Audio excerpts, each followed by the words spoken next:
Resident Evil Revelations. Resident Evil Revelations has finally arrived on home consoles after a little over a year of its original release on a 3DS. This is what Resident Evil fans have been waiting for. This is going to be a spoiler-free review. Hey, Jill.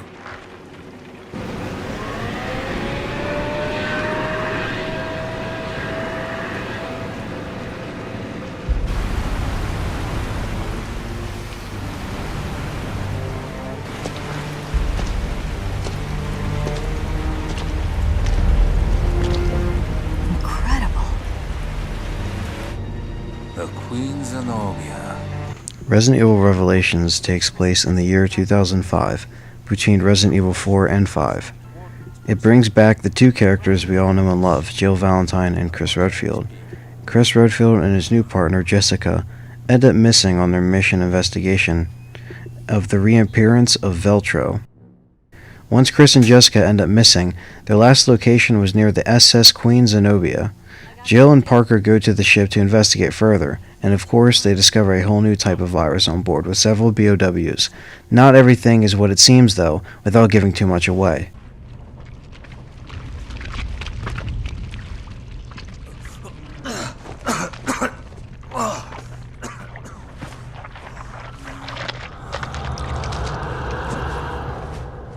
So, it's not Chris.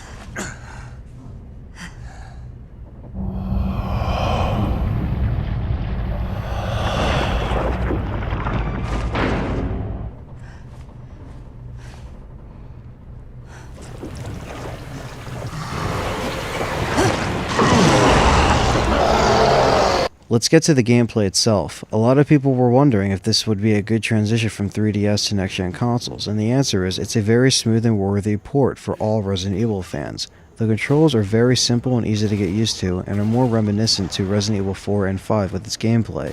Moving and shooting is also in the game, which helps, and that was also in the original 3DS version.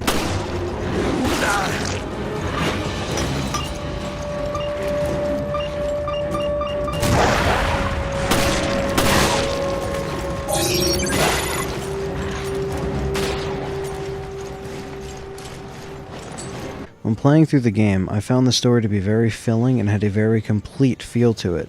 It takes several twists and turns along the way, and has many secrets behind it. Considering I haven't played the 3DS version aside from the first episode, this was a complete new experience for me, and I'm sure I'm not alone when I say that. Everything pulls you in with the characters and the chemistry they have, and how you discover more things along the way. But this story was something that was needed for the series without a doubt. It just feels complete. It tells the side of characters Chris and Jill, and the other characters of course, changing perspectives so the story can unfold while you play.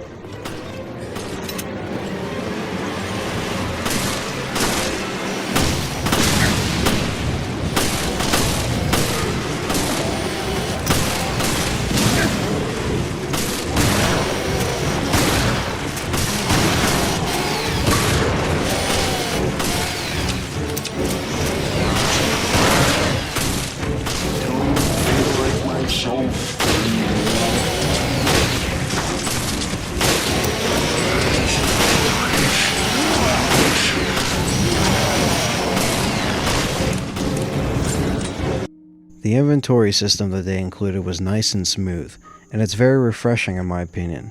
A weapon box was added into the game. This is where you can store and upgrade weapons by collecting custom parts around the game.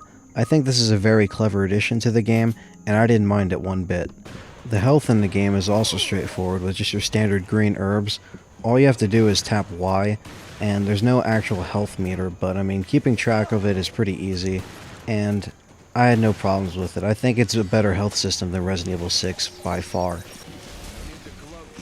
The AI partner isn't the big draw here, as you don't have to worry about their health or ammo. The AI from when I played through the game didn't give me a problem, and they do mean well. I'm happy that they didn't add co-op to the main game. Playing alone is more of my style. I'm sure Resident Evil fans would agree. I think not adding co-op to the game really made it more complete. The big question is the graphics. And from what you can see, even with the dated graphics on this generation of consoles, they look very nice in HD. People who said Capcom couldn't pull it off, they were dead wrong. Just play the demo and see for yourself if you're really curious.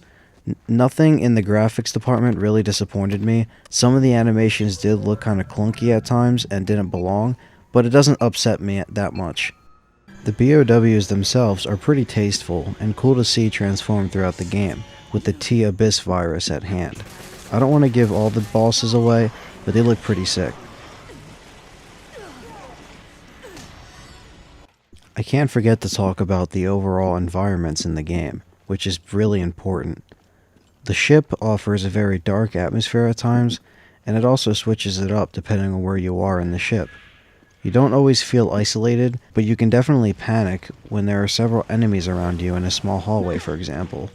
The game switches up the atmosphere a bit when you switch in and out of characters, and even then, they are really well done and are effective at best with what you're dealing with. The Genesis is also a cool feature they had for the environments. You can scan the environments for items that you can't normally see, and you can also scan enemies for points, which eventually give you herbs in return.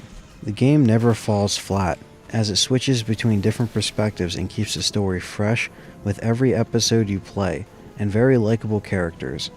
I think we were all skeptical at first about the port, or even the game in general, but let's face it, this is a fun ride and a well put together Resident Evil game. Yes, I'm a Resident Evil fan, and I'm not just going to praise it for no reason, but this game really makes up for the mistakes Resident Evil 6 left behind. I liked Resident Evil 6, but this brings a little bit of life back to the series now that it's on home consoles so everyone can enjoy the game. Definitely pick this one up, fans won't be disappointed.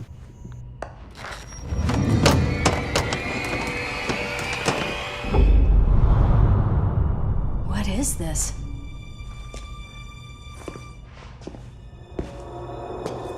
Oh, great.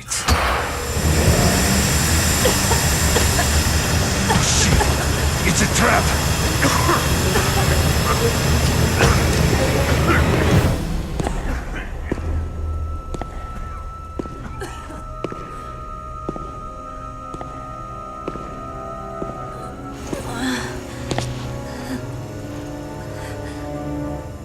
It's time you learned the truth, Miss Valentine.